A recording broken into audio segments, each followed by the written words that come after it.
রসুলপুর গ্রামে রাজু নামে একটি ছেলে বাস করত। রাজুর মা বাবা আরো 5 বছর আগে মারা যায়। তার মা বাবা তার জন্য একটি বাড়ি রেখে গিয়েছিল। সেখানে সে একদিন বসে বসে চিন্তা করছিল। রাজু মানুষের ক্ষেতের জমিতে কাজ করে নিজের জীবিকা নির্বাহ করে। রাজু অনেক গরিব হওয়ায় তার কাছে কেউ মেয়ে বিয়ে দেয় না, তার সাথে কেউ বন্ধুত্ব করে না। তাই রাজু অনেক কষ্ট পাচ্ছিল। তারপর সে চিন্তা করলো কিভাবে টাকা ইনকাম করা যায়। সে ভাবলো যদি সে খেতে খামারে কাজ না করে কাঠ কাটে তাহলে সে অনেক টাকা ইনকাম করতে পারবে।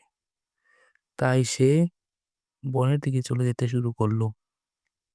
সে বনে এসেই দেখতে পেল একটি পাখি পড়ে আছে। পাখিটি অনেক অসুস্থ হয়েছে। সে পাখিটিকে নিয়ে তার বাড়িতে চলে যেতে শুরু করলো। সে পাখিটিকে বাড়ি নিয়ে এসে অনেকদিন চিকিৎসা করলো। চিকিৎসা করার পর পাখিটি সুস্থ হয়ে গেল। পাখিটি সুস্থ হওয়ার পর পাখিটি উড়তে শিখে গেল। তারপরে পাখিটি তাকে বলল, তুমি কি চাও রাজু? তারপর দেখতে পেল পাখিটি তাকে একটি বিশাল বড় ঘর দিয়ে দিয়েছে। এই ঘরটি পাখিটাকে দিয়ে দিল। তার পাখিটি তাকে অনেক সম্পত্তি দিয়ে দিল। একটি মেয়েকে তার সাথে বিয়ে দেওয়ার প্রস্তাব দিয়ে দিল। এইভাবে পাখিটি তারপর রাজু আরো কিছু না চাইলে পাখিটি চলে গেল। তারপর রাজু ও রাজুর পরিবার নিয়ে রাজু সুখে শান্তিতে বাস করতে শুরু করলো এবং রাজু সেই গ্রামের জমিদার হয়ে গেল।